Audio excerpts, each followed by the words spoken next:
The only thing we have to fear is beer itself. Beer. So many choices. Oh, we no function beer well without. Woohoo! Beer!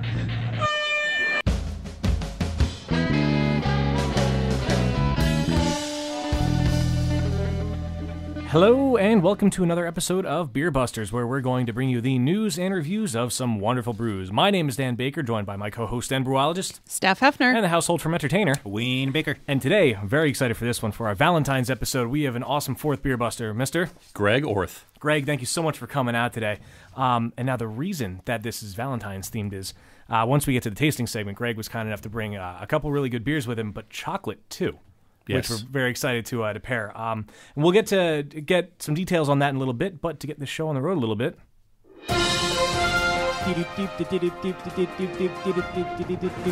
All right, kind of to go along with, I guess, a candy theme. Jelly Belly, who we all know makes the world's most popular jelly beans. Best jelly beans. Yes. They have introduced... Even the bad ones are good. Like I don't know about the gross that. flavors, like, No. they're still good. Well, I don't know. If that makes sense. you're weird. I know. They've introduced a beer jelly bean. Nice. Now, when I originally heard this, I wasn't quite sure how I felt about it, but then I got to read some of this article a little bit, and it kind of makes a little more sense now. Now, they set out to make a beer-flavored jelly bean. A couple of years ago, they had the idea. The question wasn't how, it was what. They weren't sure if it was going to be an ale, a lager, a stout, a pilsner. And in the end, they opted to pay homage to the German ancestry with a Hefeweizen-inspired ale flavor. That's awesome. That is pretty cool. It's called the Draft Beer Jelly Belly Jelly Bean, and it came into fruition pretty recently. Now, beer has been a highly requested flavor by consumers for decades for them. Jelly Belly is known as much for flavor as innovation and perfection that comes with it, too. Another research and development team wanted to get it just right before announcing the new flavor to the world, which they have done recently. It took about 3 years to perfect, says Ambrose Lee, the research and development manager for Jelly Belly.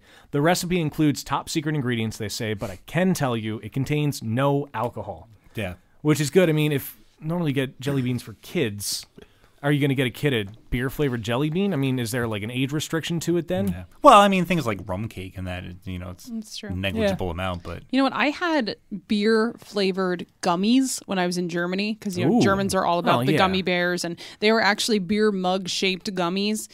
They weren't that good. Oh, that's upsetting. I imagine that's really a hit or miss type thing, Yeah. trying to make a beer And I think it's candy. more- Yeah. It is what it is. It's not for the flavor. It's just for the fact that it's a beer-flavored item. Right, right. Though I would think Jelly Belly would, like I said, even their bad ones are good. So. Yeah. Beer connoisseurs will find the flavor profile to be clean with notes of wheat and touch of sweetness, and the aroma is mildly bready. And while draft beer jelly bean packs a flavor punch, it is, as we already said, alcohol-free. Usually the factory has a sweet and fruity aroma, but when we're making this flavor, it's just like being in an ale house, says Jeff Brown, who's the VP in charge of manufacturing for Jelly Belly. Anyone who enjoys a good cold beer will enjoy draft beer Jelly Belly beans for the simple fact that it tastes just as you would imagine, says the VP of marketing, Rob Swagan. And it goes on to quote a few more people. Now, draft beer Jelly Belly beans are a wonderful gift for beer lovers for Father's Day, birthdays, and even St. Patrick's Day and Oktoberfest. It will be available... Valentine's Day. Yeah. It will be available at candy counters throughout the world in early 2014. Does not have an exact date on there. And it is the latest in a long line of flavor innovations for Jelly Belly Candy Company. They first created a non-alcoholic gourmet flavor in 1977 with a Mai Tai flavor. And since then, they've done blackberry brandy and strawberry daiquiri, inspired and more that were inspired by pretty popular cocktails. And over the years, there have been favorites like pina colada and margarita and mojito. Oh, I've had their pina colada one. That's good. That is really good. Yes. Apparently, they've done a mojito one a couple of years ago, too. I have not had that one. They've helped to carve out the Jelly Belly Cocktail Classics collection with 6 cocktail flavors. So be on the lookout for that. They also have here, too, I did want to mention this, pairings for their flavors, which is kind of cool. They have, if you do 2 draft beer ones and 1 peach, you get a beer sangria flavor. Yeah. 2 draft beer and 1 red apple is a beer cider. And I like this one. 2 draft beer plus 1 lemon lime plus 1 Tabasco equals a Michelada.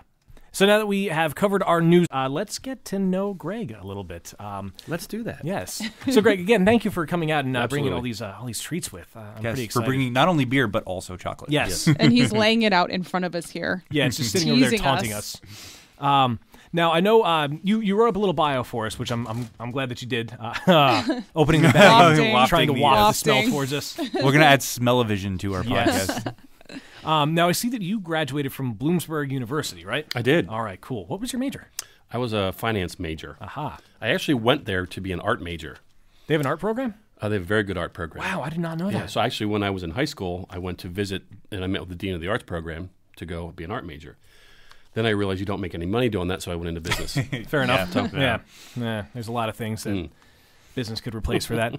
But it was in college that you started to appreciate craft beer that you said here. What was the bar, Russell's? Yeah, there's a it's not there anymore. There's a bar called Russell's that was it was a restaurant, but had probably, I don't know, 15 beers on tap, but they were always good beer.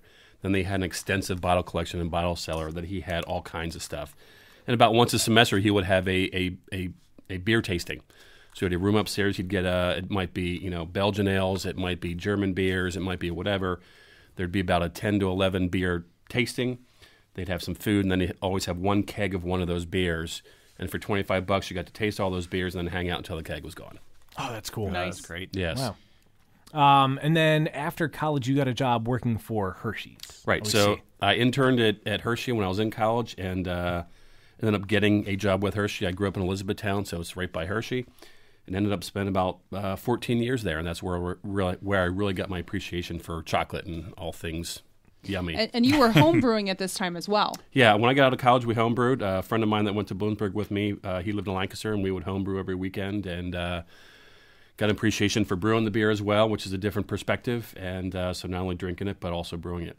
So were you eating the chocolate while you were brewing? Is this something that's been... No, in fact, when we first started homebrewing, I mean, we made a chocolate stout, which is probably the best beer we ever made, but it just happened to be, hey, let's do something different. But we weren't, I wouldn't say I'm a chocoholic, but I appreciate the delicious flavor of chocolate, and I hadn't put the two together really at any point in time yet. I'm glad you phrased it that way because I have to tell people the same thing for me with beer. I'm not an alcoholic. I just like the flavor of it. Right. So it translates very well. And now your company's called Craft Tastings LLC, right? That's correct. All right. Yes. So do you have like a home base for Craft Tastings, or just kind of like? The home base is in Lancaster. That's the home base of Craft Tastings, and it basically runs out of. It's a special event company. So there's really not a retail location. Okay. It's a special event company where I do tastings and events for. You name it, restaurants, bars, corporations, private events in people's houses. Anybody who wants to do one, I'll deliver it. Yeah. So you can, like, bachelorette parties, birthday parties. That would be such a fun, different kind of theme. That is to a have really a neat- beer and chocolate Absolutely. pairing. And, everybody that I talk to is like, first they give you the kind of the weird eye, like, beer and chocolate. Because everybody's used to hearing about wine and chocolate, wine right. and cheese, wine and whatever. And that's kind of, I just got frustrated with that. Yeah. Because beer actually pairs better with chocolate than wine does. Beer actually pairs better with all food than That's wine. true. does. Well, and there's two main reasons. One is there's a wider breadth of flavor and style in beer than there is in wine. I mean, you can say there's a huge varietals in reds and huge varietals in whites, but in general, in terms of what you can put in beer, it's such a bigger flavor broader spectrum yeah. than it is in wine. But the other main reason, which is the bigger reason, is carbonation. So carbonation actually creates a chemical effect in your mouth, lifting off oils and fats off your tongue that actually helps you process things in your mouth where wine doesn't have that. And so with wine being uncarbonated, you don't really get a combo of flavor. They kind of sit on top of each other, where the carbonation beer really helps combine the two flavors Sort of together. mix it up, as it were. Absolutely, Yeah, yes. that makes sense. That makes a lot of sense. So I see you're wearing a Dogfish Head hat. Are you a fan? Do you have a connection there? I have enjoyed Dogfish Head brews from probably I guess I would have been old enough when he opened. Do the math. But yeah, and actually what kind of started officially is I had been pairing some beer and chocolate together. I'm like, this really works. And this is back in mid 2000, 2005 or 6. I can't remember the year. But with Sam being so very revolutionary with beer and being on the edge, cutting edge of uniqueness and with the beers that he brewed, I'm like, so I reached out to him. I'd known Sam just through going to festivals and beer events. And I said, hey, Sam, here's what I'm thinking about doing. I think there's a big opportunity here to pair beer and chocolate.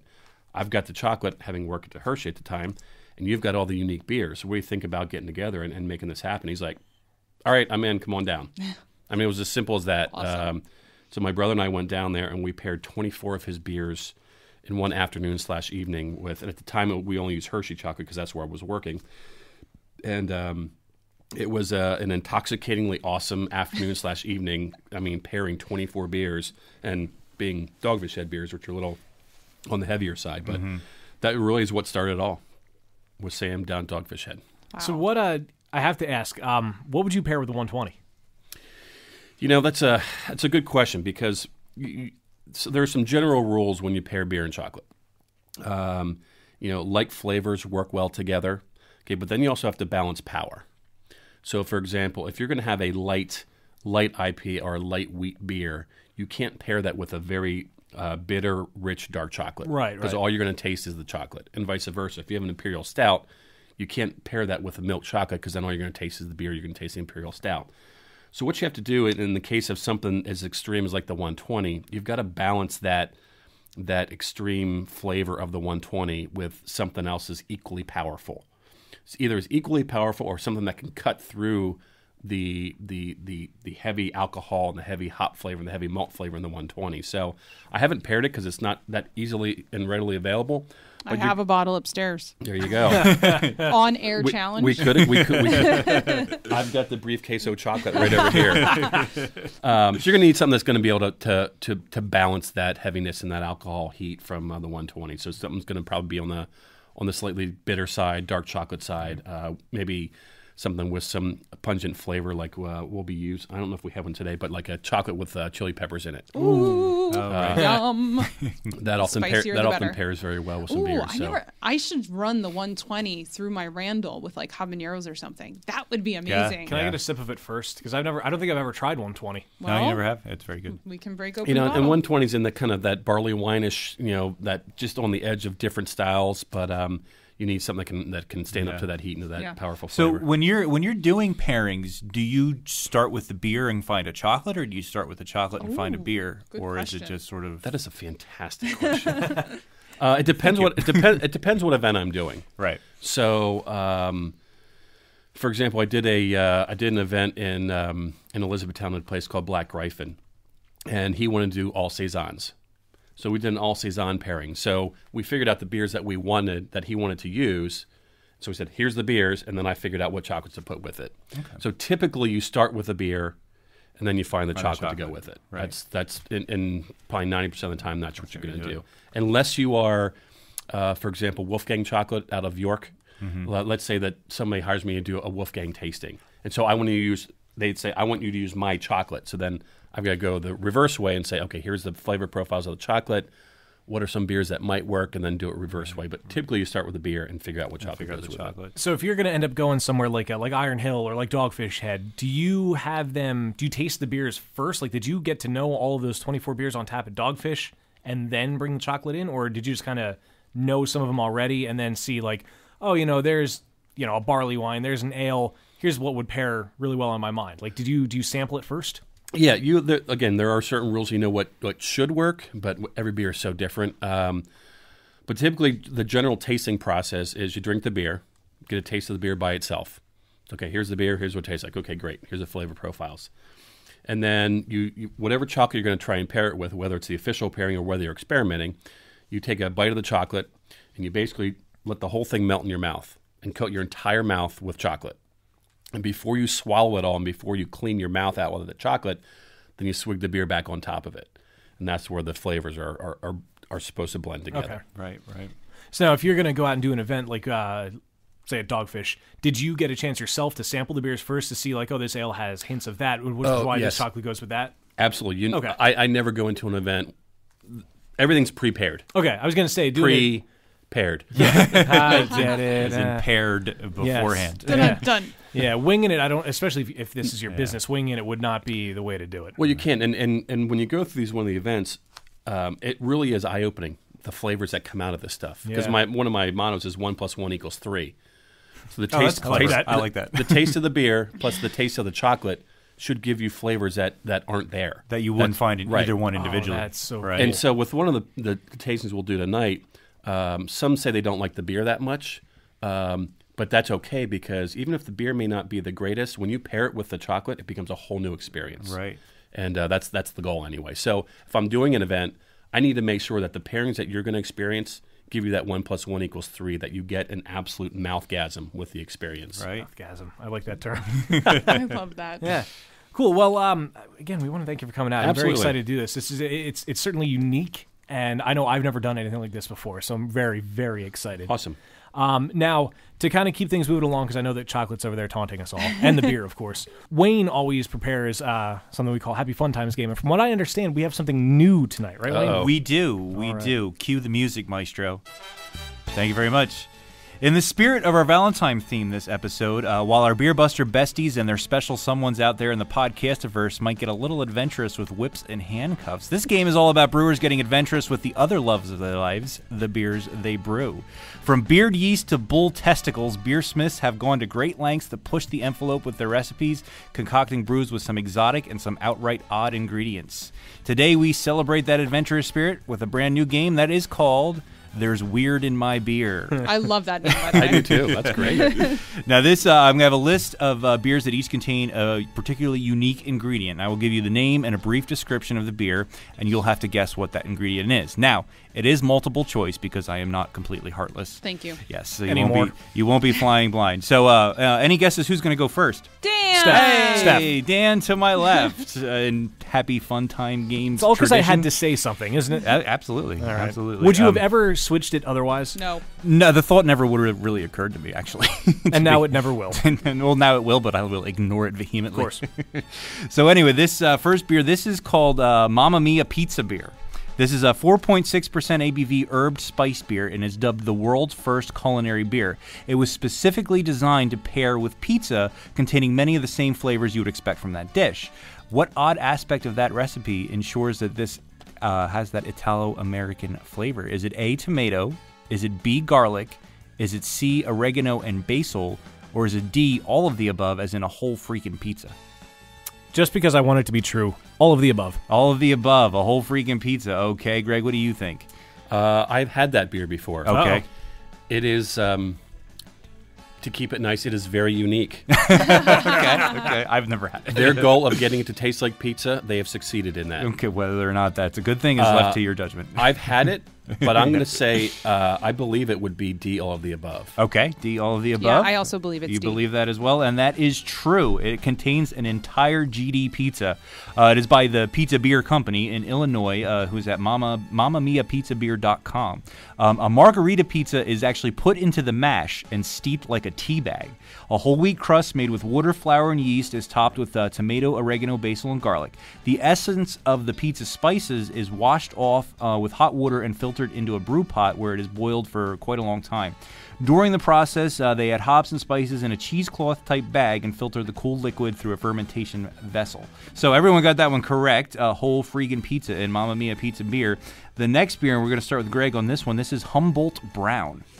This is a 5.7% American brown ale. The aroma consists of a subdued floral earthy hops, a lot of sweet maltiness, coffee and caramel. Flavor follows from the aroma, malty sweetness balanced with the earthy hops and some roasty and nutty qualities. This beer and the company that makes it have a distinctly hippie-like vibe, and it contains a rather fitting ingredient. Is that ingredient A, patchouli, B, hemp seeds, C, green tea leaves, or D, the ashes of Timothy Leary? Wow.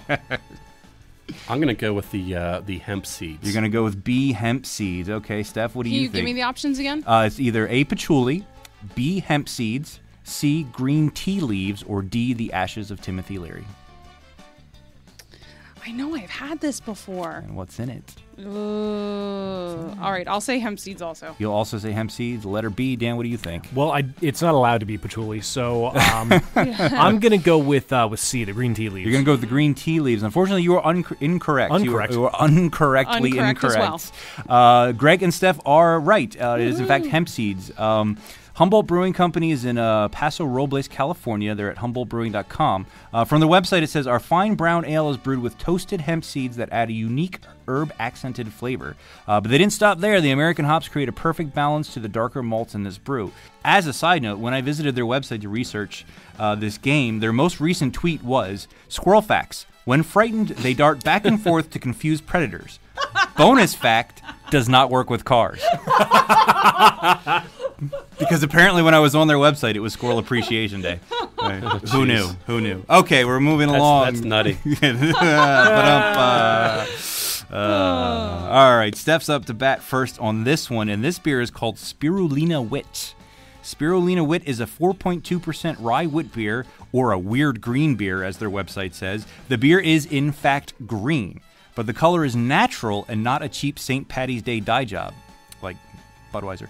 What exotic ingredient gives this brew its unique hue? No, Budweiser doesn't do it. It's the bartenders and people do it. Well, somebody does it, and it's fake. This, however, is green for reals. Okay. And is it green because for it reals. contains A, algae, B, seaweed, C, asparagus, or D, seawater harvested from the Jersey Shore? That would be black. Seaweed. You're going to say B, seaweed, says Steph. Okay, Dan up next. What do you think it is? What were the options again? I'm sorry. Algae, seaweed, asparagus, or Jersey Shore seawater? Yeah, seaweed.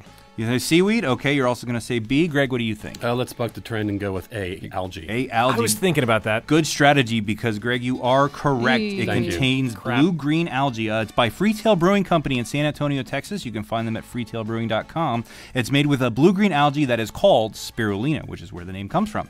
It's a Freetail Original Spring Seasonal available on tap, and it was named one of Bon Appetit magazine's top 10 strangest beers in America. It's actually one of a few weird green beers that Freetail does, but the ingredients of the others are a closely guarded secret, so I don't know what makes them green.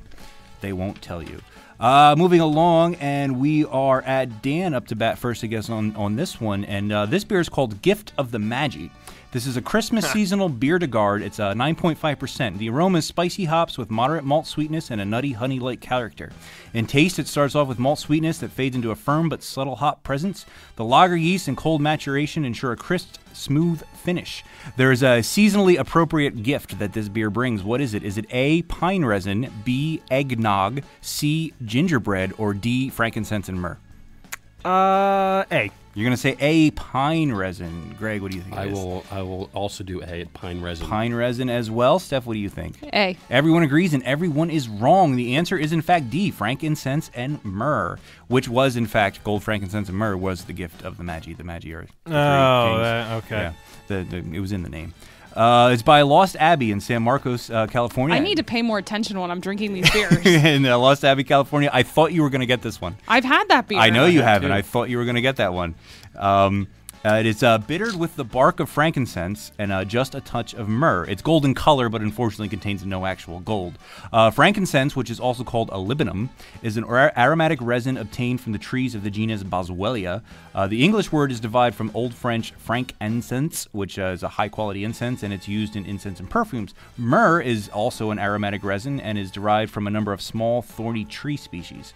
Like frankincense, it is used in incense and perfumes. Both were in antiquity thought to have medical benefits and were often mixed with wine, and now they're mixed with beer. Gift of the Magi by Lost Abbey Brewing. Nobody got that one right, and up to bat next on this one is Greg, and this is called Thermo Refer. This is an 8.1% sour ale. On one side, there are smart, clean flavors of bright hops and a stimulating black pepper. On the other, there are dark, dusty flavors of our unique yeast blend. This beer is also referred to as a fruit/vegetable beer and contains one of those things as a late addition. Is it A, black olives, B, sweet potatoes, C, red beets, or D, iceberg lettuce? Oh, jeez. What's the name of the beer again? It's Thermo Refer. It's a 8.1% sour ale. I have no clue in the world, so I'm going to go with C. You're going to go with C, red beets. Okay, Steph, what do you think? Sweet potatoes. Sweet potatoes. B, says Steph. Dan, what do you think? If you were to guess, what would your guess be? If I were to guess? Yes. My guess would be the Tears of Orphans. Wow. In that case, I'm going to go A. You're going to go A, black olives. You are incorrect. Greg was actually correct. His guess was correct. It is red beets. It is by Furthermore Beer, which is in Wisconsin. You can find them at furthermorebeer.com. First, we'll talk about that unique yeast blend they mentioned. This is a quote from their website. Took an elegant classic wheat yeast from a good neighborhood and sullied it with the questionable characters from the other side of the tracks. 2 Brettanomyces yeasts, one known for odd fruity flavors, the others for carrying subtle barnyard notes, and a lactic acid bacteria which produces sour but exciting qualities. They added this to a heavy grain base, which leans on malted wheat with just enough black malt to give a color backdrop for the late addition of organic red beets. The deep red of the beet pushes the dirty brown base color towards a funky purple hue, while the simple sugars reinvigorate the fermentation. According to the internet hordes, the beets are drowned out by the black pepper. The internet flavoring. what? The internet hordes. Oh, thank you. The internet hordes of people on the internet. A common remark was that you couldn't really taste the beets behind the black pepper. Just so you know. And we're moving right along to Steph on this one, and this is our last one. This is Homefront IPA. It's an American IPA and is a collaborative beer that was developed in 2011 to raise money and awareness for Operation Homefront, which is a charity that provides emergency assistance to military personnel and their families. It contains orange zest, and a certain quintessentially American ingredient, which is what? A, bacon, B, redwood bark, C, barbecue sauce, or D, baseball bats. Baseball bats. You're going to say D, baseball bats, says Steph. Dan, what do you think? I don't really understand how that would work.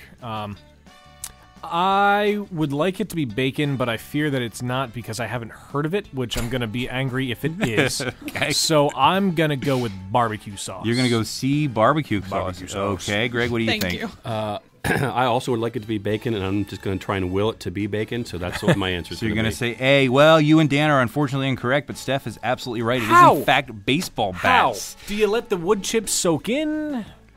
Listen and ye shall learn, my friend. It was originally by Fremont Brewing Company and Center of the Universe Brewing Company. You can find more about the campaign and the Operation Homefront at hopsforheroes.com. It is aged on Louisville Slugger maple bats.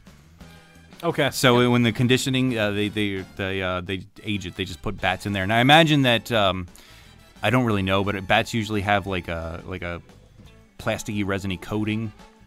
So I imagine that they somehow sand that off or whatever. But yeah, it's aged on baseball bats. It does more than just quench your thirst. It improves the lives of all of our soldiers, and all proceeds of the sale from the beer go to local Operation Homefront chapters. Since its inception, more breweries have gotten involved. In 2013, the list included, besides Fremont and Center of the Universe, Cigar City, Sly Fox, Perennial Artisan Ales, 21st Amendment, the Phoenix Ale Brewery, and Stone Brewing Company are all involved in brewing this beer. Once a year they do it, right around Memorial Day, to raise money for Operation Homefront. And that is our last one, and I'm going to go ahead and add up the scores here and see who our big winner is. Not me.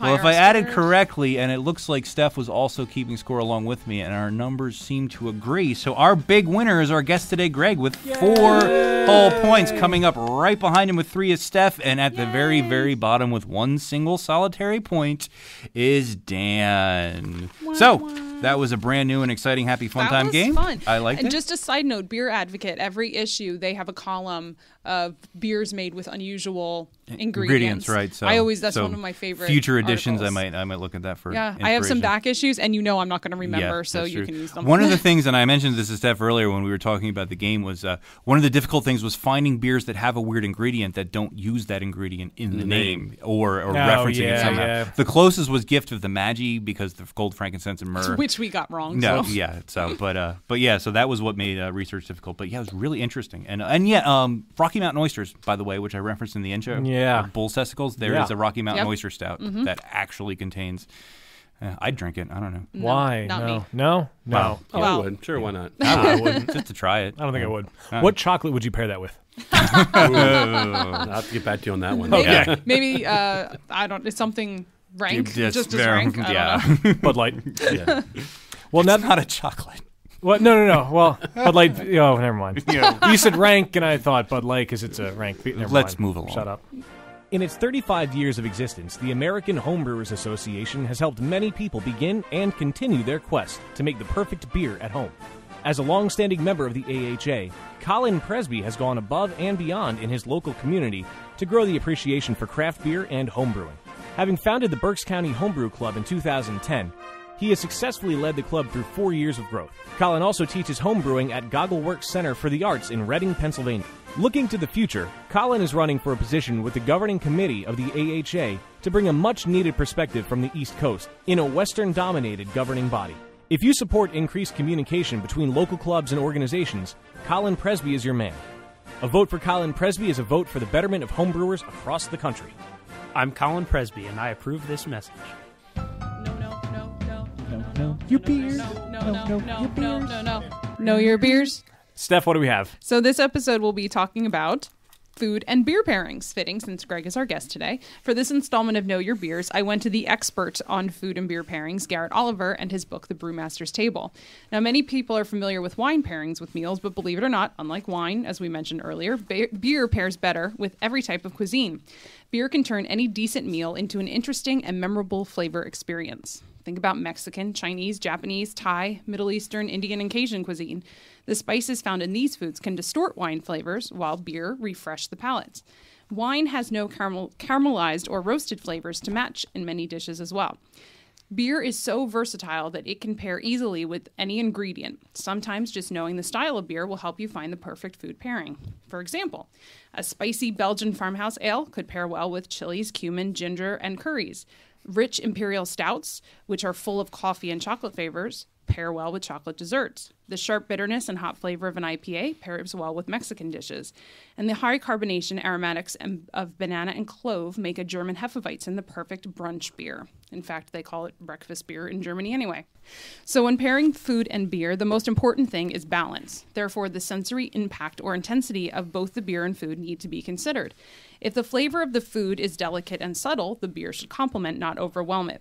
For example, a light, bright Belgian wheat would pair well with grilled shrimp and vegetables. On the other hand, an American amber lager has the snappy bitterness to pair with big, juicy burgers with all the toppings. So what about a rack of ribs, layered with nice, sweet, and spicy tomato sauce? An American brown ale would pair nicely with that. The roasted caramelized flavors found in some beers pair with the sweetness of caramelized meats and sauces. If you're serving a different beer with several courses, serve the lighter flavored beers before those with bigger flavors and serve drier beers before the sweeter ones. Something heavy will make whatever is served after it taste lighter. Another thing to consider is carbonation. The carbonation in beer lifts and scrubs strong flavors from your palate, leaving you ready for the next bite. Because of this, beer can pair with mouth-coating foods like eggs, cheese, and chocolate. Something else to consider is how the food is prepared. Think bright and dark for a moment. Brightness refers to a dry briskness on the palate, often including a refreshing zip of acidity. It can also refer to the citrus or apple aromas from many yeast strains or hop varieties. For example, an American pale ale brewed with a citrusy Cascade hop would pair nicely with a Thai-style red snapper, made with coconut milk, lime juice, and chilies. Now, darkness, on the other hand, refers to roasted flavors like chocolate, toffee, caramel, and coffee, as well as dark fruits like plums, raisins, olives, sweet spices like cinnamon and nutmeg. Other dark flavors are mushrooms and truffles. An example pairing would be a Belgian double with a Ligurian-style snapper made with garlic, herbs, and olives. But just remember that dark flavors do not necessarily mean dark colors. Now, let's talk about bitterness. Bitterness in beer provides the counterpoint to the sweetness of malt. Well-hopped beers can cut through heavy sauces, fats, and oils, cleaning the palate. Steak, sausages, smoked fish, smoked meats, or oily fish appreciate hungry. the sharp, refreshing qualities of a well-hopped beer. Roasted malts can also add bitterness. Some chocolates sent at you. That's right, wafting. Roasted malts can also add bitterness to beer, similar to the roasted bite of an espresso, and is often accentuated by lower serving temperatures, higher carbonation, and low residual sugar content. As we discussed in an early era episode of Beer Busters, bitterness is measured in IBUs, or International Bittering Units, and this can be found on most beer bottles. Next, let's look at the roast. Beers made with roasted malts can develop flavors of chocolate and coffee. These roasted flavors match with the char on grilled foods or can provide a counterpoint to the saltiness of ham or prosciutto. Roasty stouts also pair nicely with chocolate or provide a contrast to ice cream and fruit desserts. Yes, believe it or not, beer is a brilliant partner with dessert. In fact, Garrett Oliver says it's unbeatable.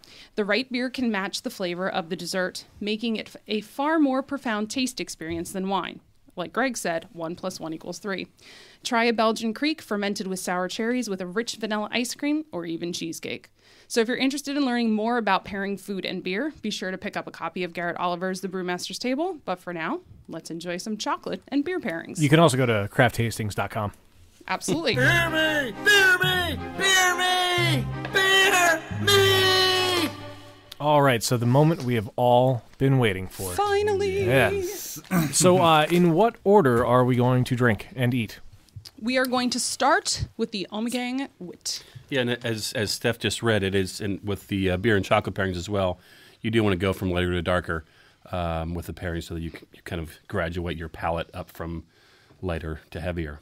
I like these tasting glasses you brought with, too. These are Thank really you. cool. They're really awesome. They're fancy. So we're doing this with Lint Orange. Yes, so we have the Ommegang Wit, and we are pairing that with a Lindt Intense Orange Chocolate. Okay. It's an intense orange. I think I've had this chocolate before, and it is kind of intense. Okay, so now what is the proper way to do this tasting? To eat the chocolate? Steph, pay attention. Sorry.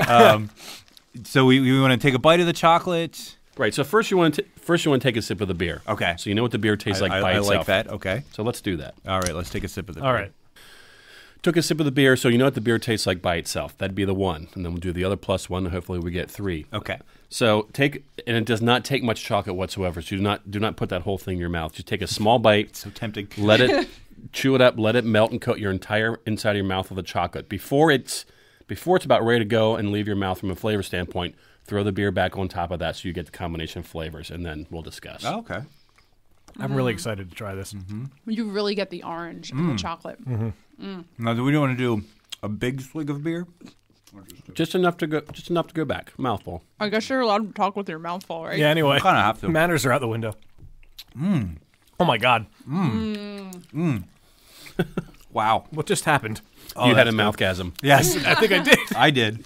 Wow. Oh, my God. I love the orange, the zesty orangeness. There's like a gaseous orange explosion in your mouth.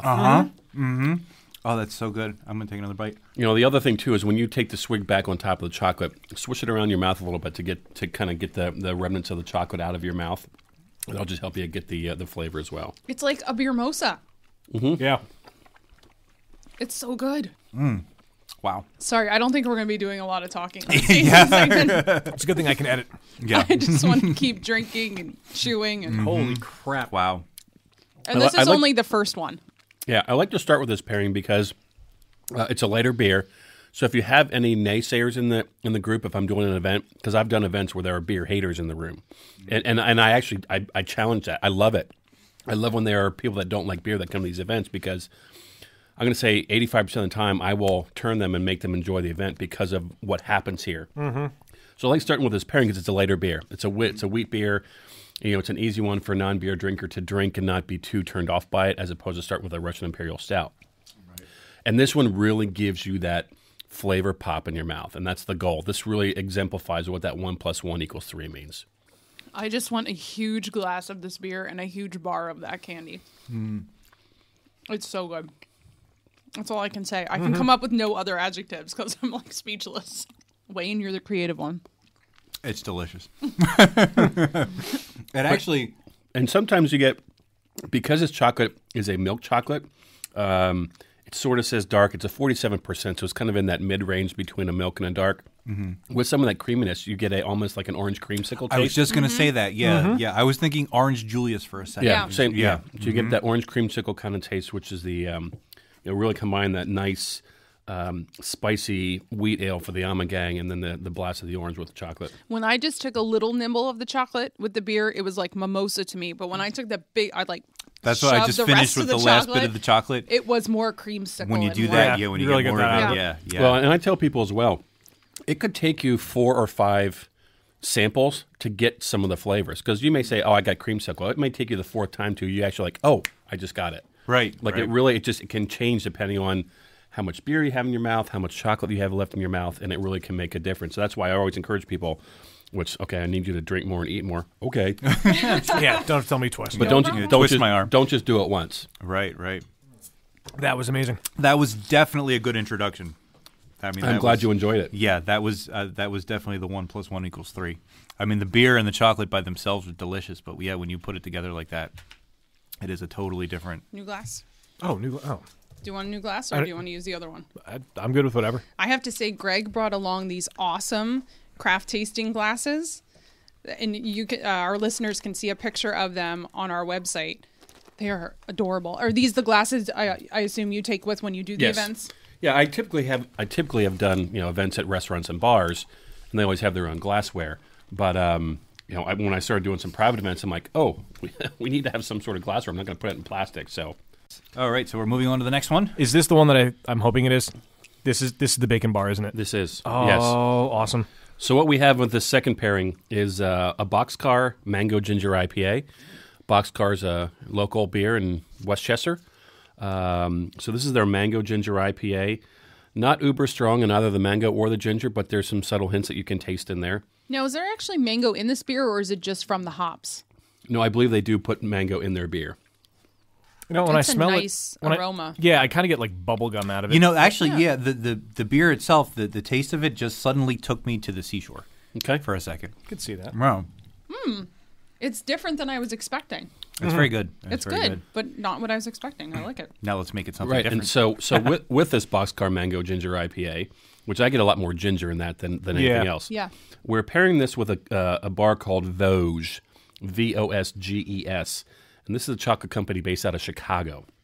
This is their Moe's Milk Chocolate Bacon Bar. Yes, you heard me right. There's hand-chopped hickory smoked bacon as well as alderwood smoked salt in this milk chocolate bar, and it is truly, by itself, an amazing piece of chocolate. But when you put it together, it's even more awesome. And Greg, I must thank you for bringing me an alternative chocolate bar that does not have bacon in it. Sure. So now we take a bite of the chocolate. Yep. Mm-hmm. Same as before. In this bar, and I'm having it's the almond. Scharfenberger. Yes. It's the almond one, and the almonds are nice. The bacon's good too.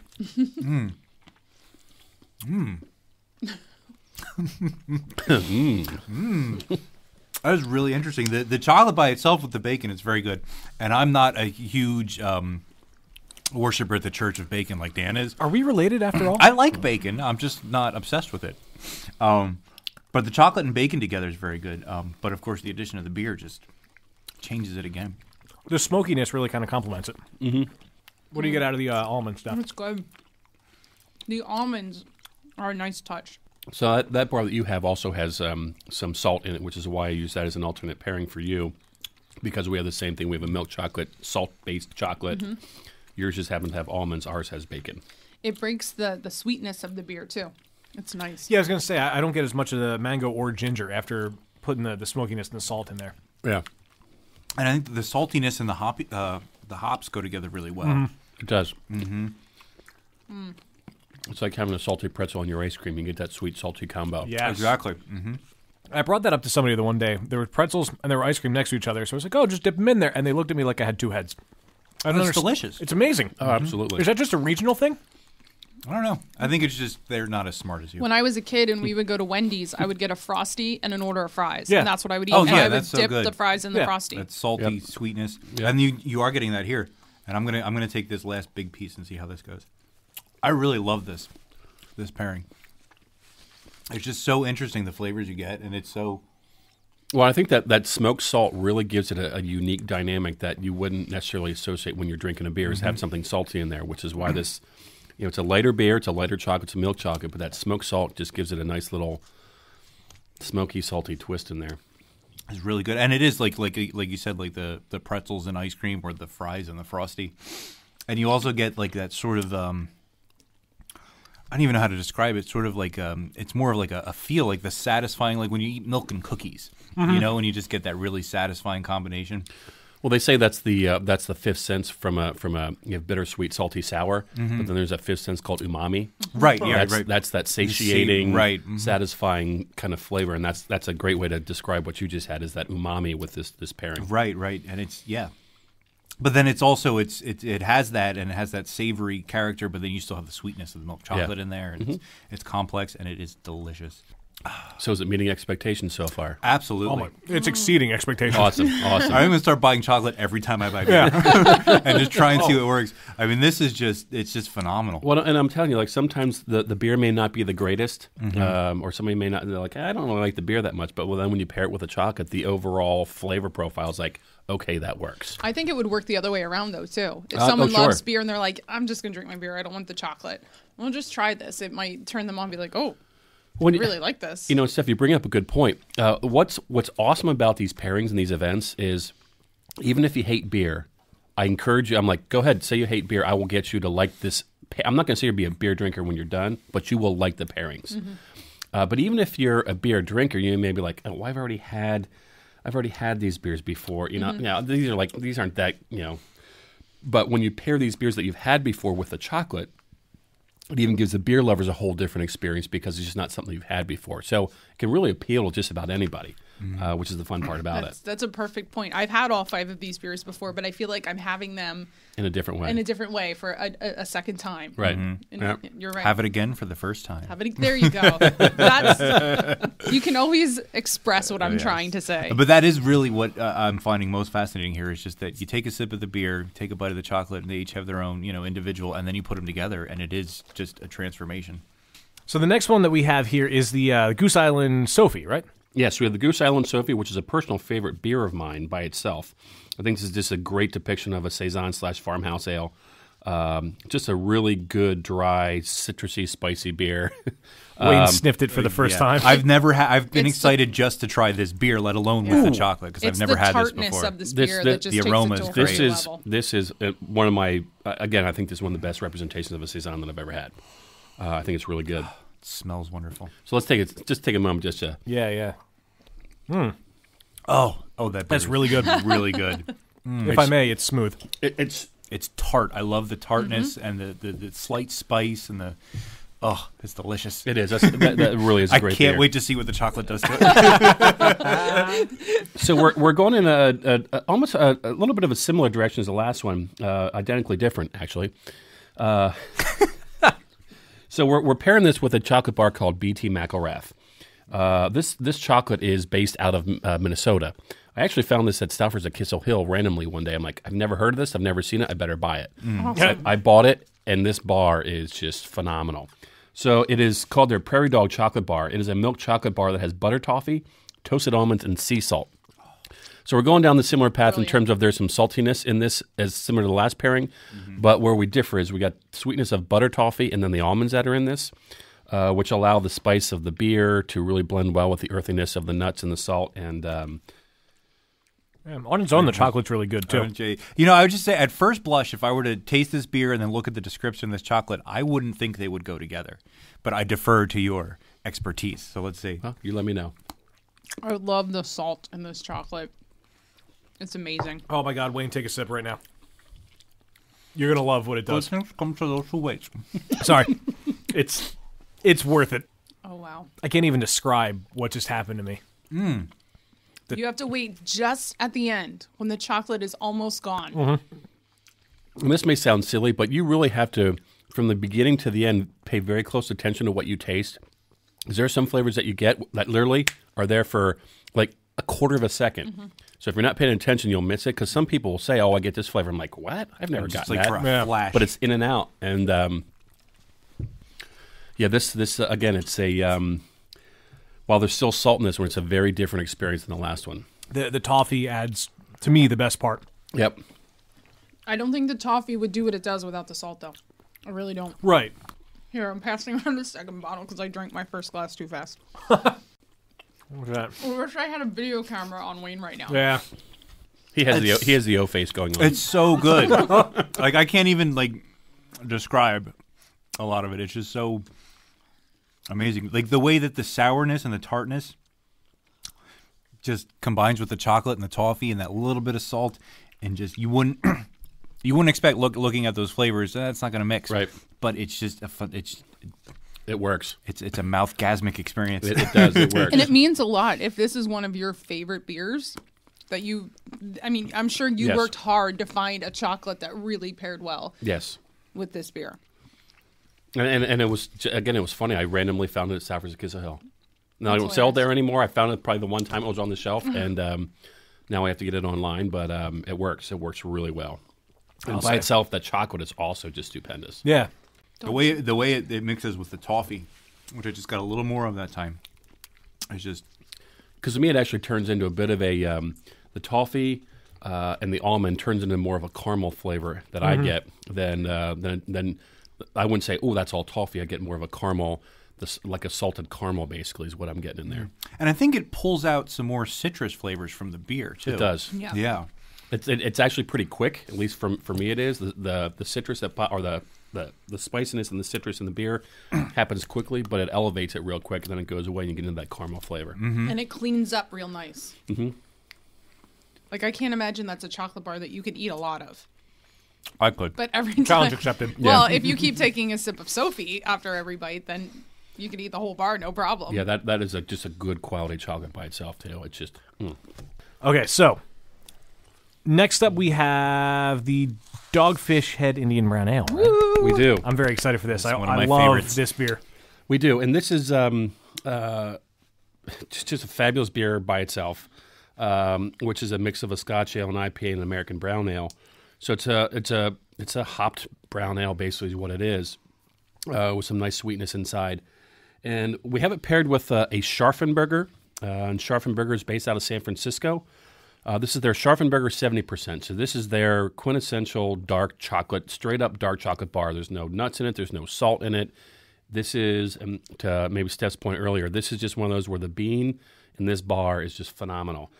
Chocolate's amazing. The beer is amazing. Now this pairing's going to be a little bit different. So where the last couple of pairings we've had a really big pop of something happening, this is more of a subtle meld together, like a slow melting of flavors together. Because when you look at the beer, it's malty, it's earthy, it's got some of those tones. There's a little bit of coffee and chocolate in this beer by itself, not in the ingredients, but through the malts and through what's in there. And the chocolate bar is also just a plain straight up chocolate bar. But this is a slower meld of flavors as opposed to more of a pop that we've had in the past. But I still think it's an amazing mix of flavors when you get to it. So. And this chocolate is from 9 different cocoa beans? See in the notes here, 9 cocoa bean sources. Yeah. Wow, I like this chocolate just by itself. Oh, yeah. See, this is more my speed. I love the darker chocolates, like 65, 70, 75%. And just for those that aren't aware, when we talk about the percent in the chocolate, it's the percent cacao, which is the official term, or percent cocoa. But basically when I say this is Scharfenberger 70%, what that simply means is 70% of this chocolate is comprised of cocoa bean solids. So when you talk about the cocoa bean, the bean itself, 70% of this bar is made up of 70% of the bar is made up of cocoa bean solids. The rest is where you add, milk and sugar and other things, which comprise the other 30%. One of the first things that struck me in combining the two was that the chocolate seemed to bring out the alcohol flavor in the beer, in like a sort of almost like a Scotch kind of way, like a bourbon type character. I have written down before that I get this gaseous alcohol cloud in my mouth when you're pairing these two together, which I think is kind of what you're saying with that alcohol heat in there. Yeah, I get that now.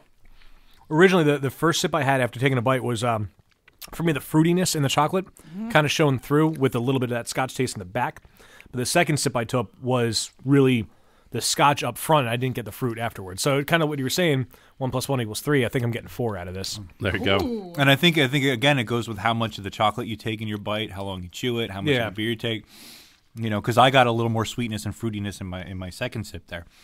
But it's amazing how much fruitiness you get in the chocolate when all we're talking about is cocoa beans. Yeah. There's no other additives put in here except for the cocoa beans. And you get like a dark fruit, like a plum type of, or raisins, pruny. Yeah, like I get raisins. Yeah, and I get a little bit more of the coffee come out from the beer after having this chocolate. You can taste some of it by itself, but I think the chocolate helps bring out some of the coffee flavor. Wow, that was a very Scotch heavy sip. It's interesting if this makes it through. When you bite into that dark chocolate bar, you hear the very crisp pop. That really shows you how dark of a chocolate is because there's less cocoa butter and milk and other things that aren't solid to soften it up. So that's where you got a good dark chocolate bar. Because if you try to do that to a milk chocolate bar, it just slowly bends and breaks. Where this is a real crisp snap on the bar. You hear it really well with this particular chocolate. I get the Scotch flavor, but it's very dry and not hot at all. Like I don't get alcohol; I just get flavor. No, I get the alcohol kick. Kind of like what I I don't was talking really about. get the alcohol kick. The first sip I took, I got strong Scotch alcohol. And that's where I said earlier, like I get more of a gaseous alcohol, if that makes sense, where I'm not getting the heat of alcohol or necessarily as much of the flavor, but I'm getting more of a Like the roof of your mouth. it's just like a puff of alcohol smoke, if that even makes sense. No, I know. I get it. Yeah. Yeah, I just got it again. And if you exhale through your nose while you have it all in there, you do sort of. That sounds weird, but Well, no, it's actually not weird. because it pulls the aroma back up through the back of your throat up into your nose. I think. Well, no. What's interesting is most people don't realize is we don't taste with our tongue. Mm-hmm. Flavor is perceived. Well, you have your four tastes of bitter, sweet, salty, sour, but flavor is actually because of your nose. Mm-hmm. And it's called a retronasal smell, where it's the breathing out of your nose from the back of your mouth, Right, and it pulls it up. and that's what's called the retronasal, and it's that smell combined with the food in your mouth that actually gives you flavor. Mm-hmm. Which is why when you smell something through your nose, which they call that orthonasal, smelling in, it's very different than when you taste it and when you're breathing out in the retronasal. Because that's why they always tell you when you're a kid and you have your mom makes you drink that liquid medicine. You hold your nose. You hold your nose. Yeah, why? you can't Because taste it. you can't when you can't smell, you can't taste. Mm-hmm. That's the worst part of being sick. Yeah, Yes. that when is you can't true. taste. Oh. It's like, what's the point in eating? Yep, I had a cold. What's the point of living? Right. I had a cold the one year, which it started because I accidentally more or less snorted 151. I laughed while I was taking the shot, so it came out my nose. Oh. I couldn't smell or taste anything for a week. I did that once with some sort of scotch or something when I was like 19. I wasn't old enough to drink, and I stole it from our parents. Eh. Liquor Wait, cabinet. when did our parents have that? They had a liquor cabinet. Really? Yeah, when we lived in Muhlenberg. Wow. Growing up. But yeah, I was trying to be all cool and, I can handle this. And I took a big swig of it and it came out through my nose. And yeah, it was pretty awful. Not pleasant. I made bacon the one day and I couldn't smell it on the pan and I couldn't taste it. I felt it, but I was so empty inside. I could understand that. It's kind of a helpless feeling. Yeah. One of the interesting things I'm finding is that the chocolate changes the taste of the beer even after you finish the chocolate and you go back and drink, the last little bit of the beer. Even that you get different flavors out of it. Absolutely. All right, so finally we have the Mad Elf, right? We do have the Mad Elf. One of my personal favorite beers. Not as much of a favorite as Goose Island Sophie, but it's a very different beer. You almost can't compare the two. But we have the Trogs Mad Elf, which is the seasonal beer coming out of Trogs. It's a Belgian strong dark ale for the holidays. It's sitting at 11%. Cool thing about the Mad Elf is it's got cherries, honey, and really delivers some nice fruits and spice inside of it. And we are pairing this with nothing but the good old Hershey Special Dark. Good old standby, nothing crazy, nothing silly, nothing out of this world, just good old Hershey Special Dark. That's what I like about this one is just simple, straightforward chocolate that Yeah. I've had a million times. It is. Living in Pennsylvania, you grow up eating Hershey's chocolate. It is. Even and, outside Pennsylvania, I have a feeling you grow up eating Hershey's. but Yes. especially. This is, I'll save my comments till after you guys try it. but- Okay, well, a little bit of the beer first. I know I've mentioned this on air before, but this year's Mad Elf is very cherry forward, It is, yeah. which I don't Yep, mind. I It's get it. good. Yeah. I had this for the first time on tap the other day this season, this Oh. past weekend, yeah. And I was actually really excited that it was there. It was like $8 for the glass and whatever. It's Mad Elf. Worth it. Yeah. It's like a dark cherry. Dark Yep. cherry, yeah. Nice and very tart. good. Okay. Last year, I don't remember being so cherry. I remember being more the honey forward. Yeah, I remember that. All right, so the chocolate. So then the chocolate. Even without having any of the beer in my mouth, at the moment, it's kind of sticking on my palate a little bit. You seem happy that I said that. Overwhelmed. Like, I'm getting cherry chocolate already without having taken another sip of the beer. It's amazing how when you do a pairing like this, you notice these flavors because I think you're just. I don't know if it's just because you're paying attention to it. oh, wow. But I mean, we've had Hershey so many times, but you're like, This reminds me of a cherry cordial. That's exactly the words that we use. Oh my God.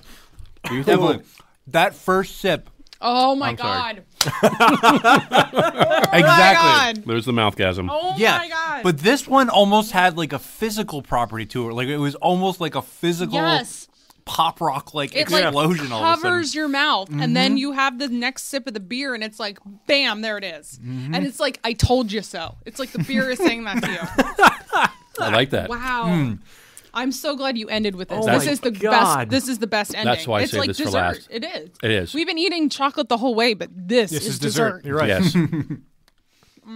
I want it to happen again. You're allowed. This is a pairing where it's worth waiting to let it melt in your mouth. Yeah. Don't chew. Don't do it. Don't do it. I should, but Don't do it. I'm not swallowing. Don't do it. Don't swallow. Don't chew. Don't swallow. You okay, Wayne? I opened another new if anybody wants some of the new. Oh my God. I don't know. I mean, that really is. I mean, that's such an explosion of flavor in your mouth. Cherry cordial. I've gotten like a chocolate cherry cake. Some people have described. Like forest cake. Yeah, I mean, yeah. I think cherry cordial is truly the best spot-on description of what happens Absolutely. with that pairing. But there's a lot of other things that happen there. And so what's crazy, if you think the cherry is forward in the beer, I mean, it just explodes it even more when you pair it with the chocolate, which is what's really cool about this pairing. Oh, crap, I chewed again. It's hard. It really is. And it almost has a little bit of a red wine characteristic to it too. You know what? Yeah. You know what? You know what's funny? I've never put those words to it, but now that you say it, nobody's ever said red wine. But now that you say it, there is absolutely not a deep red wine, but a mix between like a red wine and and almost like a what am I thinking? Like a Zinfandel, like or a Zinfandel, blush? a mix between a Zinfandel and a core red wine, something in between there. Yeah, and I didn't get that at first. It was like the third or fourth sip that it really started to come out. I'm never going to drink Mad Elf without dark chocolate. Again, But ever. You can't. But what's crazy, it's nothing but a simple special dark. I know. So it's not like you've got like I posted this on my Facebook page that, around the holidays, guys, because a lot of people drink Mad Elf, it's around for the holidays. Pick up a bar of special dark and try it. Trust me. They have this couldn't special be any dark, easier. the special dark Hershey Kisses too. That's correct. Yeah. They do, and I have used That those would be before. easy. It's just a little bit of For a little entertaining. bit of a different physical experience in your mouth because of the way you're eating the but even this is the what do they call these? The XL bar or the giant bar? It's the XL bar. So this is a thicker bar as opposed to like just the straight up candy bar for special dark. That's thin. So even that makes a little bit of a difference when you've got a thicker piece that you're putting in. I didn't realize they made different thickness bars. Yeah, me neither. So now I have a question. We have a 3-year-old bottle of Mad Elf here.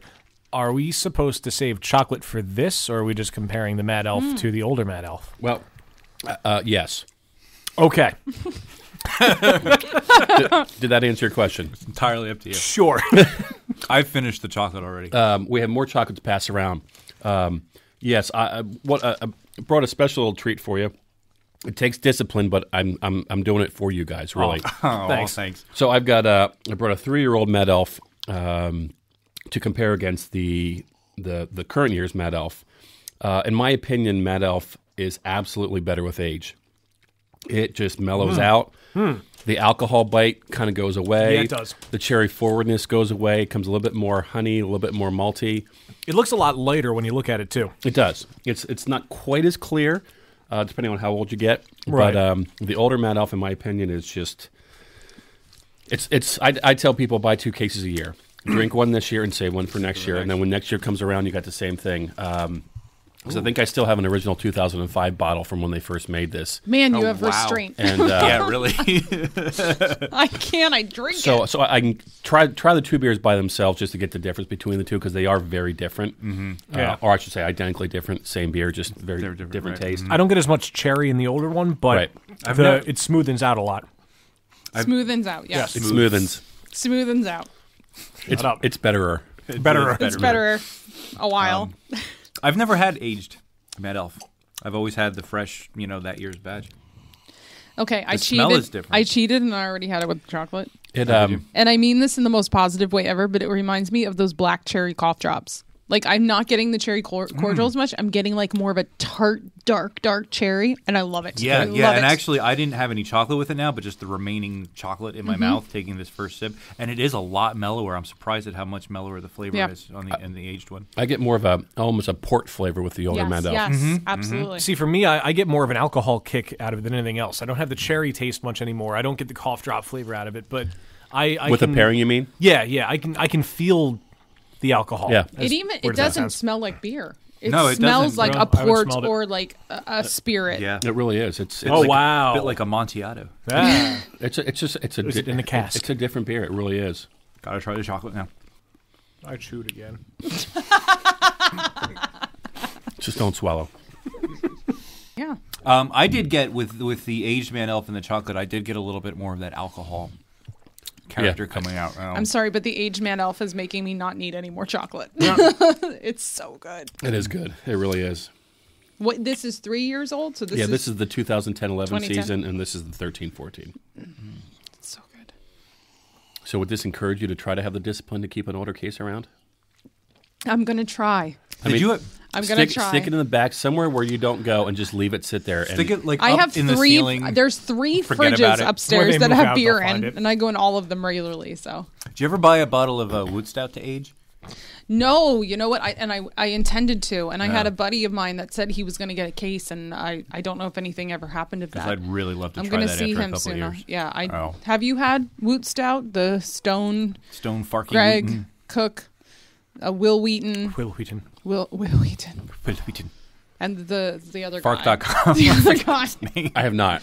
It's so good. It's delicious. It's 13%. It's a heavy one, but it is. It was actually they took 1/4 of the batch and barrel aged it, and then mixed it back in with the other 3/4. Oh, nice. Non-barrel aged, which Okay. is interesting. Yeah, and it's just really good.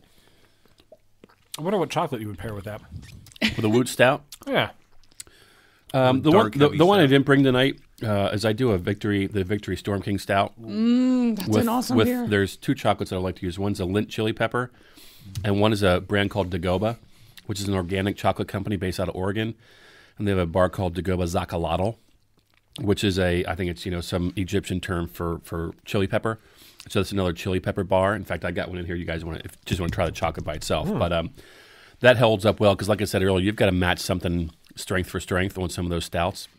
So usually something of a much darker chocolate, and usually need some sort of spice to kind of balance out the heaviness of the stout. So I think our listeners know this, but I'm addicted to all things spicy. Yeah. I brewed a ghost chili beer. I do a habanero Rausch beer. I did a habanero IPA. I do a jalapeno saison. If I can put peppers in it, I will brew it. Nice. Pretty much. I had a tiny sip of the Punishment. Oh, yeah, we did my Stone God. Crime and Punishment Christmas Eve. Phenomenal. Yeah, Those two, dude, they wussed out. They couldn't I do had it. I like didn't less wuss than out. what's left in this You glass didn't right leave here, which much isn't for me. much. That's true. I cannot. I Sorry. like a little spice, but I cannot do It was awesome. big spice. It's just not my thing. It was big spice, and it was awesome. I wish I would have purchased 2 bottles of each of those 2 to age, but I am going to try the Hershey Special Dark now with the bit of India.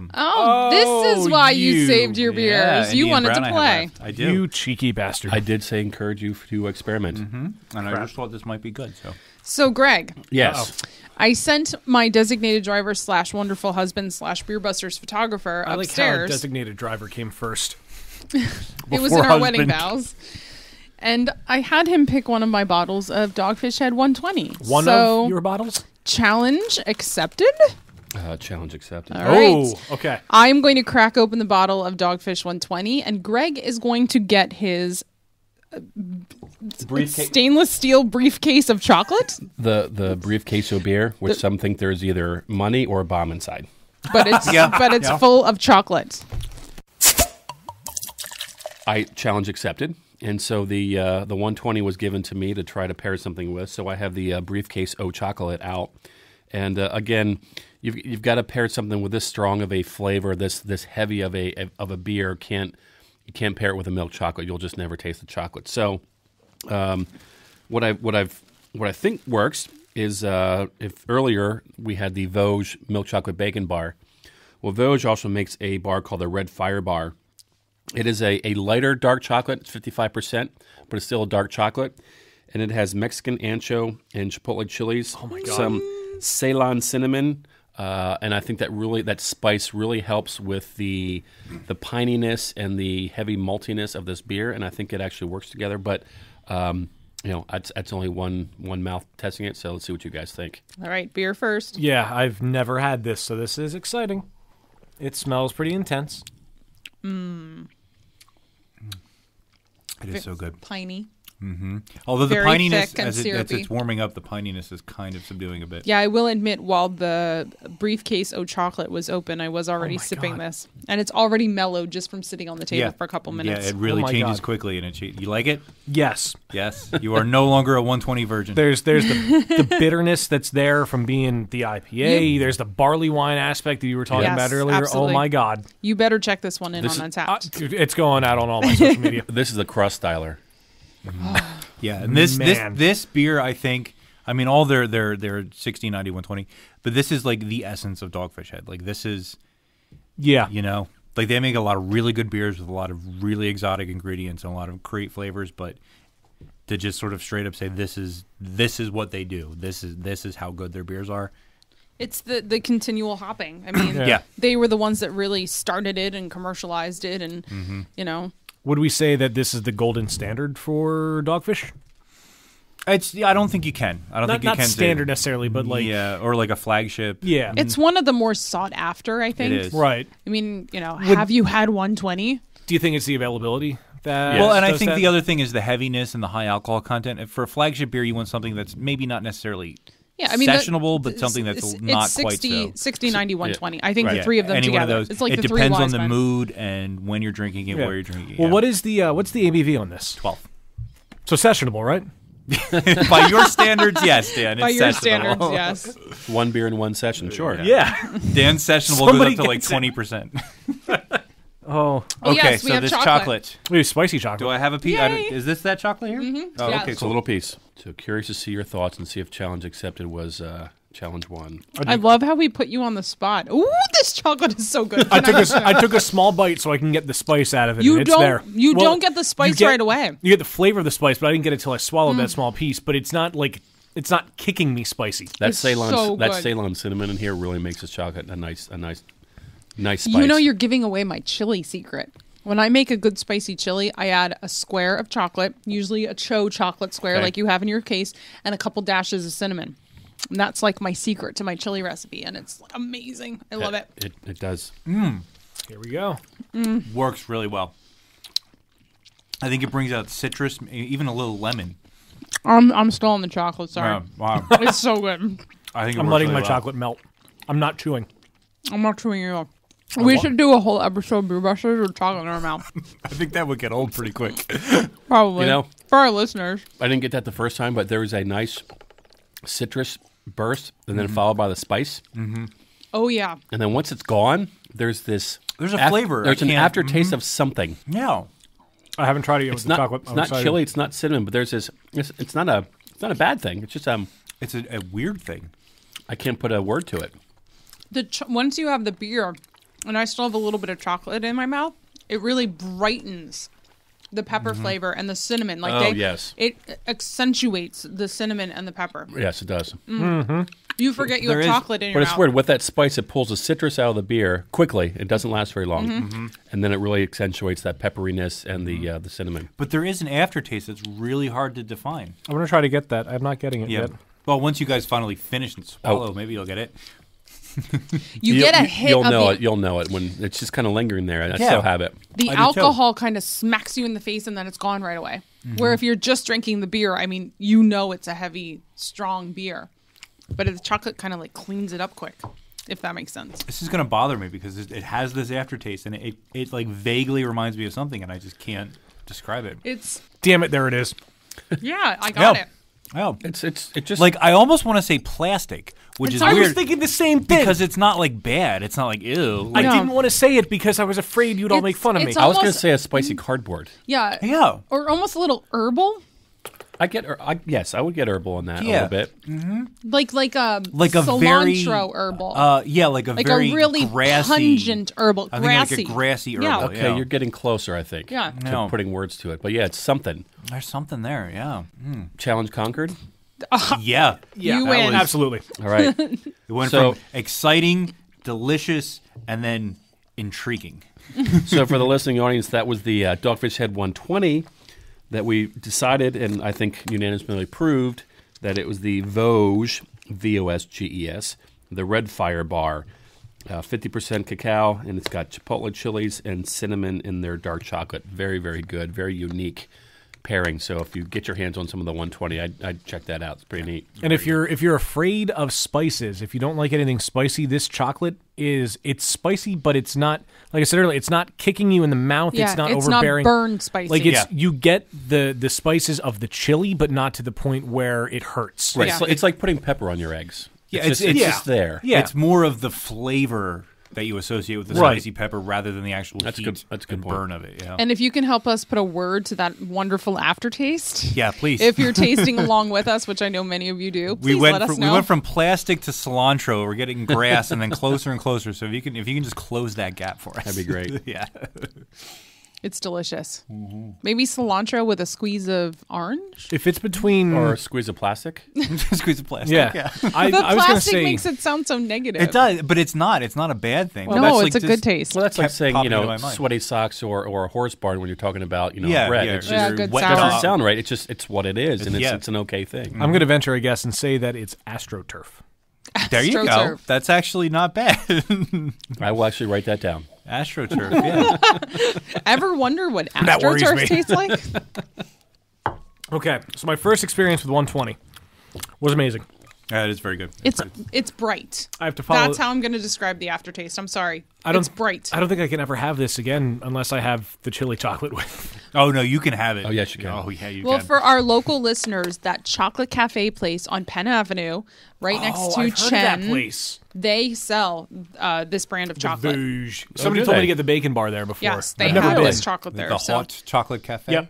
And Barley Mo, advertising. the bottle shop, should be opening any minute now. Oh yes, more free that's cool. advertising. So if they have 120, well, any beer, you could pick up a bottle of beer there and then go to the chocolate cafe right next door, and you can experiment with your own chocolate and beer pairings. It's like a match made in heaven. Yes. Oh my God. But also hire Greg just to put you on the right Well, track. yeah. Right. To come to your event and show you how it's done. Absolutely. So I have to ask this question, and I'm almost afraid. What are the favorites? Favorites. oh my It's gonna God. be a tough one. Well, my favorite chocolate by far was the chili chocolate because you know I love anything with chilies I in. figured you were going to say bacon. But the Mad Elf with the dark chocolate, Yeah. that was my 1 + 1 = like 5.5. I mean, And a half. seriously. I mean, that was. I mean, with all the beers, I got the 3, but that took me to another level. Henceforth, That's something I want to go share with people. Therefore, that's why we ended with that one. Yes. Yeah. Well, before the 120, but Well, yeah. But yeah. out of the planned stuff. Right. Absolutely. I think I have to agree. But I have to one up the 1 + 1 = 5.5. I have to say the 1 + 1 = 42. Nice. Nice. Life, the universe, and everything. It's so tough. I loved this whole process and Oh this my whole God, yeah. experience. So was eye-opening. So, like, I love, we taste beers on the show, and we've tasted some really great beers that have some really crazy flavors. But this was just a different level. And I've never really done, like, a structured beer pairing with anything. Like, obviously, I've had beer with neither food. have I. And beers that are supposed to go with certain foods. I've tried that. But to actually sit and eat the chocolate and drink the beer and think about it and just – it was – really awesome. The best part is yeah, it was really awesome. we did the pairing right. Instead of just saying, I want to try that IPA with that spicy whatever, we did it right. We had our Sherpa with us. So I'm going to say, this is what I'm going to say. My favorite beer of the night was actually the Sophie because I've never had it before and I've been going it's so kind of a Saison kick lately, and that was really good. The first pairing, actually, the Omegang Wit with the Lindt Orange chocolate was... Maybe because it was the first, it was the most impactful. I think it's what hooked us. Yeah. Yep. But then the Trogs with the special dark really kind of solidified like what can happen when you do this. You know what I want Yeah. to say about that the first one that we did with the orange? It was nice and refreshing. Yeah. Because it was, and like you said, probably because it was the first one, but it was our first venture into this other way of looking at beer. And the thing with actually one of the things about the Trogs and the Special Dark was that, like I said, it had a physical quality to it. It was almost like a sudden. You felt an explosion in your mouth that first time. And I haven't heard somebody say that before, but it makes sense. Yeah, it really there's a physical quality about what happens there. It's more. It's not just so much mental. You're right. There is actual. Yeah, and it's like when you bite into one of those like Cella cherries, the chocolate covered cherry. Then when you bite into it, there's that thing that happens. A burst. You kind of get that same physical feel with that pairing. Yeah, you really do. So, do you have a favorite out of what we've tried today? It's like trying to say what's your favorite kid. Sophie's choice. Right. They're all my or could favorite. It be, Sophie's. They're all my favorite. The beer. The Amagang Wit is a new pairing for me, actually. Oh, really? Okay. Wow. I've only done that in the last probably 3 or 4 months. But I love it to your point where it's a great like starter pairing. Mm-hmm. Yeah. It really gives you the wow. But I've got to tell you, it's really not even a question for me. It's the Trogs Mad Elf and the Hershey Special Dark. Yeah. If you really if I'm having somebody over to the house and like, oh, you do chocolate and beer pairing, I'll give them that, and that's all I need to do, and they get it. And they and they get it, and I always have Mad Elf and I always have Special Dark, so I always have it available to do for people. But I brought what I think is the best of the best, but hands down, I think the Mad Elf is the one that I truly just go to all the time. It turns it into more of a candy experience, more or less. So if you, like you said, you don't necessarily like beer. If you like cherries or cherry cordials or something along that line, you're in. You'll probably like it, except for Rich. Apparently, he doesn't. Yes, we did have Rich try it off air. Rich said that the Mad Elf was more drinkable after eating the chocolate. That is That's a a huge compliment. That's good. Coming from him being a non-beer As long drinker. as it's not a strawberryta, but a limerita. limerita, straw. It's all the same garbage. Anyway, No offense, Rich. Wait, he does have a can of that in the fridge. Challenge? No. no. Don't sully the chocolate with that. No. I wouldn't do it. Oh my. Wow. Well, as usual, let's not forget that all of this will be checked in on the show's Untapped. And But you can't check in chocolate on Untapped. that's the thing. Well, I think we have to put notes with that, like comments. Put in your notes. Yeah. Put in your notes. I think Absolutely. it's worth doing that. And we'll put all the pairings on our website as well. Yeah. Wayne does a nice job of putting all the beers that we drink, so we'll make sure we mention all the chocolates. And that website, of course, is beerbusterspodcast.com, where you can link to everything else that we want to do online, all our social media and all of our swag shops and newsletters, and There's only one of each. I know. et cetera, et cetera, Right. et cetera. But we are trying our best to ramp up the blog section of that, so And Hey, it's I've been- succeeding I've been mostly. blogging a Lately, lot. we've been really having, I am working on another version of my perennial blog. Dan's Beer is not from here. Awesome. I can't wait to read it. Yeah, neither can I. I can't wait to drink the beer and then write the article and then realize, holy crap, this got posted. I'm going to drink another one of these I'm beers going to drink celebrate. Yeah. But yeah, so beerbusterspodcast.com. Any way you want to reach out to us, you absolutely can. And of course, we have crafttastings.com for Greg here. Now, I know you mentioned Facebook earlier. Does Craft Tastings have a Facebook page? Yes, absolutely. In fact, my website is really a landing page for right now until I get my full site up and running. But in terms of event notifications or suggested pairings and things that are happening in the Craft Tastings world, find me on Facebook at Craft Tastings LLC. Please do that. If you want to give yourself a new experience, and obviously we've tried these today, but if you want to give yourself a new experience on your own, definitely see what's up there and grab that chocolate, grab that beer, and drink it and enjoy it and realize that there's a new way to look at beer that I know I never would have thought of until we had Greg on. Absolutely. So Appreciate it. Thank you for opening my You bet. eyes to this. Absolutely. Thanks for having me. Yeah, it's our pleasure, I promise you.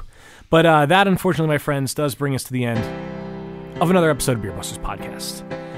And it was the band The Doors that said, well, I woke up this morning and I got myself a beer.